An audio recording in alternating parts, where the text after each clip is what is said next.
Welcome back to the series What's Wrong with English. I'm Matt Ellsworth. I welcome you again. And I'm going to talk about today what I call the Second Babel. And what that is the removal of the Romance languages from the Latin roots. Let me explain. In English we have the verb to pose, but it has a very strict definition. It is to, like for a camera.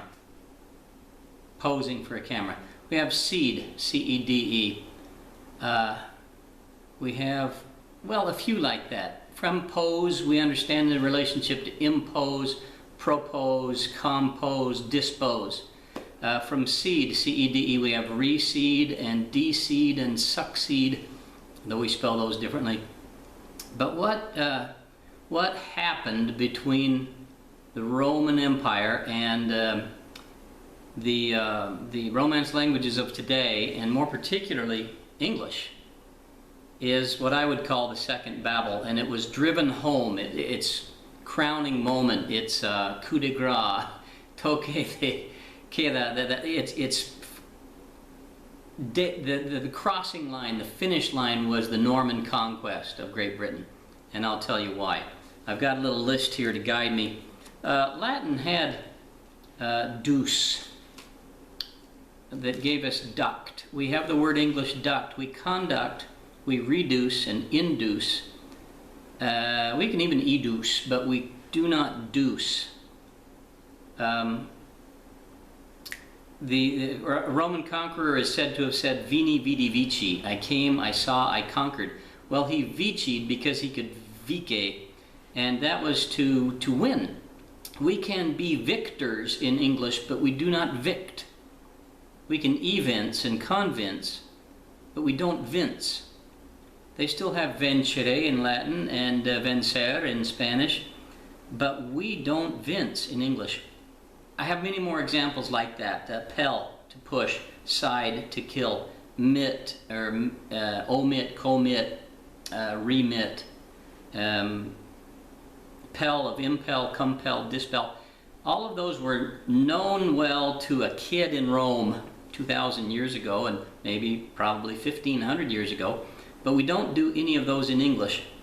While some romances still have them, Romance languages, what happened when the Romance-speaking Normans hit the Great Britain area and started conquering turf until they got against the Gaelic-speaking people in the north and the Welsh, also Gaelic-type people in the west, they imposed, and I use a Latin word, impose, on the local Anglo-Saxon population the French language, which they weren't speaking very well because they were third-generation French, having come from Scandinavia.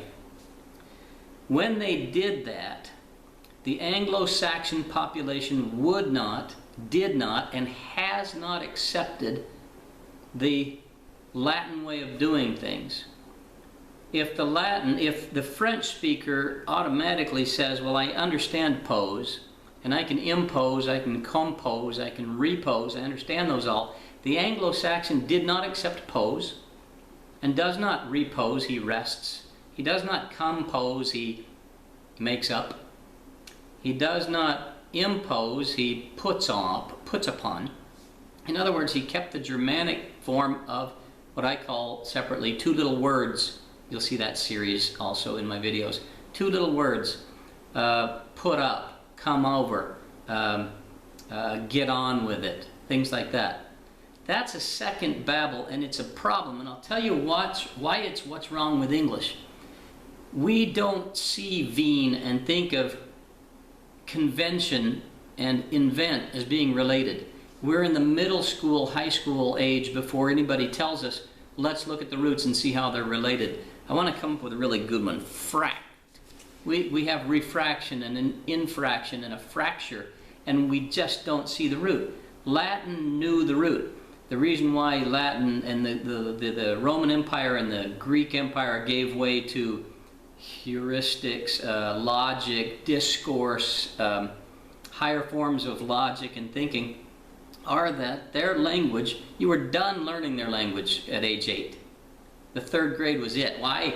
why study anymore when pel meant push, so impel meant push in, and propel meant push forward, and a propeller and propulsion are just links of that. Pel me this, or ject meant to throw. We don't ject, we inject and reject and project and subject.